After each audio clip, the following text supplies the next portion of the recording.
Assalamualaikum warahmatullahi wabarakatuh. Nama saya Imelda Dwi Putri dari TRI 3A.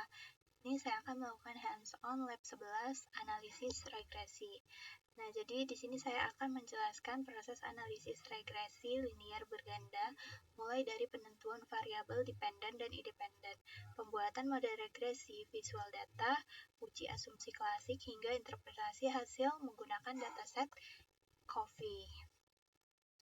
Nah, jadi di sini yang pertama kita import library. Di sini ada import pandas, ada import numpy, lalu di sini untuk visualisasinya ada matplotlib, lalu ada seaborn, lalu ada import stats models, terus ada from scripy import stat.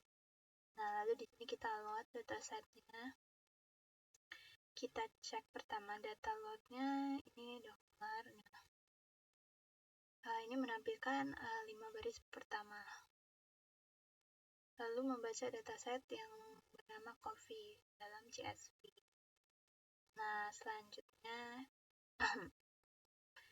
nah di sini kita membaca dataset COFFEE, lalu kita memunculkan 5 baris pertama, lalu ada tipe kolom. Nah, ini 5 baris pertama, lalu ini tipe tiap kolom. Selanjutnya di sini kita masuk ke identifikasi variabel pakai import numpy snp. Nah, jadi di sini kita memilih variabel dependen yaitu production. Production ini adalah jumlah produksi kopi yang ingin kita prediksi.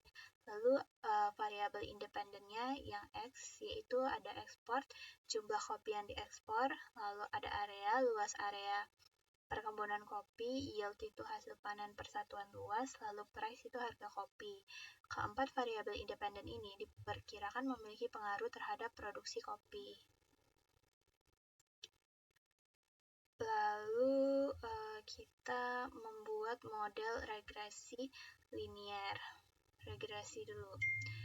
Nah, di sini kita membangun model regresi. Kita menggunakan fungsi OLS dari library stat models. Nah, pertama kita menambahkan konstanta agar model memiliki intercept. Kemudian dijalankan dengan SMOLS DF model Y XSM fit. Nah, setelah model selesai di fit, kita menampilkan hasilnya dengan model summary. Nah, ini adalah hasil regresinya. Selanjutnya, metrik korelasi heatmap. Visualisasi heatmap korelasi. Nah, di sini kita membuat heatmap korelasi menggunakan seaborn untuk melihat hubungan antar variabel. SNS heatmap ini DF model core ini untuk interpretasinya yaitu warna merah menunjukkan korelasi positif kuat. Lalu warna biru itu menunjukkan korelasi negatif. Lalu dengan adanya heatmap ini, kita dapat melihat variabel mana yang memiliki hubungan paling besar dengan produksi. Selanjutnya, uji asumsi klasik. Yang pertama, uji normalitas residual, residual QQ plot dan uji Shapiro-Wilk.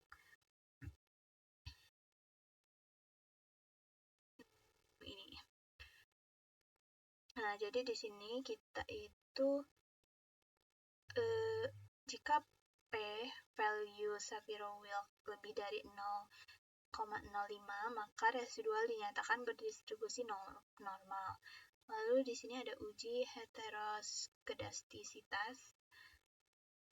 Di sini kita menggunakan uji Birch-Pagan yaitu jika P memiliki value lebih dari 0,05 berarti tidak terjadi heteroskedastisitas.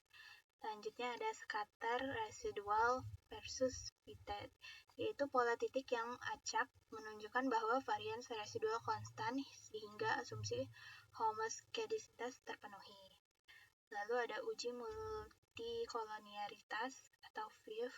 Jadi di sini kita menghitung nilai VIF. Jika VIF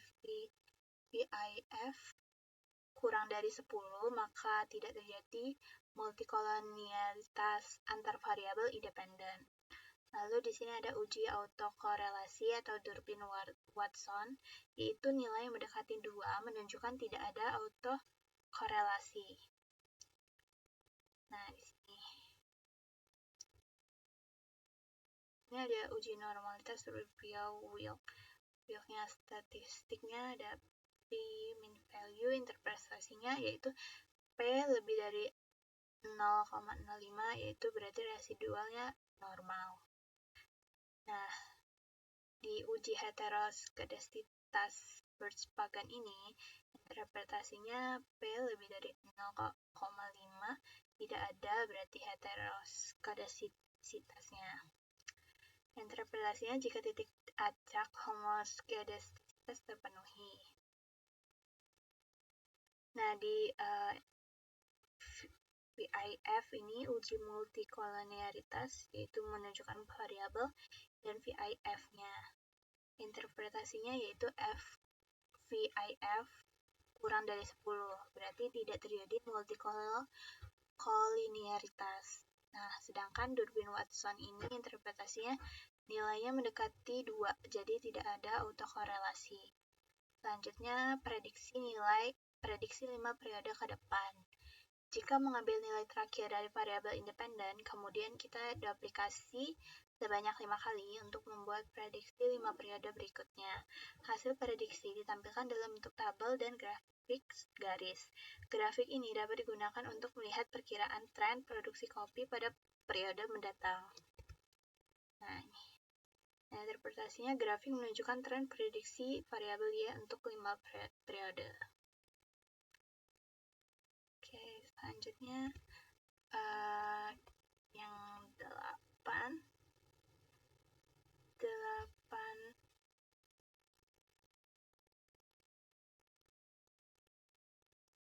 Nah, jadi di residual vs predicted ini grafik ini,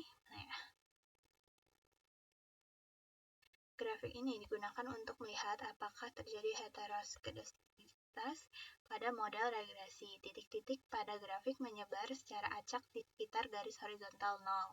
Tidak terlihat adanya pola tertentu seperti pola mengembang atau fan-shape atau bergelombang.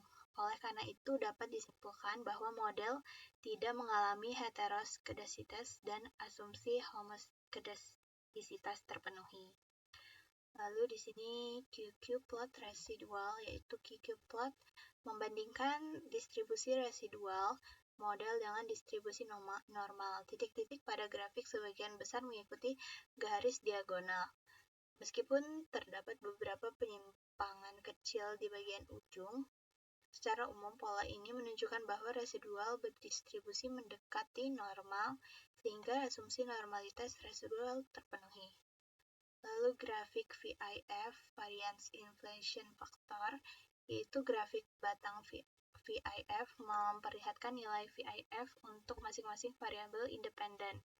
Export, area, yield, dan price. Seluruh nilai VIF berada di bawah 10. Sehingga tidak ada masalah multikoliniaritas antara variabel independen. Artinya, keempat variabel tersebut tidak saling mempengaruhi secara berlebihan sehingga aman digunakan bersamaan dengan model regresi. Oke, selanjutnya ada actual vs predicted false forecast. Nah, di sini garis aktual vs predicted false forecast ini merupakan garis aktual yang menunjukkan data produksi kopi sebenarnya. Garis predicted menunjukkan hasil prediksi model pada data training. Jika prediksi mendekati aktual, modenya akurat. Bagian ujung grafik menunjukkan prediksi 5 periode ke depan. Jika tren prediksi meningkat, maka produksi kopi diperkirakan naik. Jika nilai prediksi menunjukkan kenaikan, maka produksi kopi diperkirakan meningkat. Jika menurun, ada kemungkinan terjadi penurunan produksi pada periode berikutnya. Selanjutnya,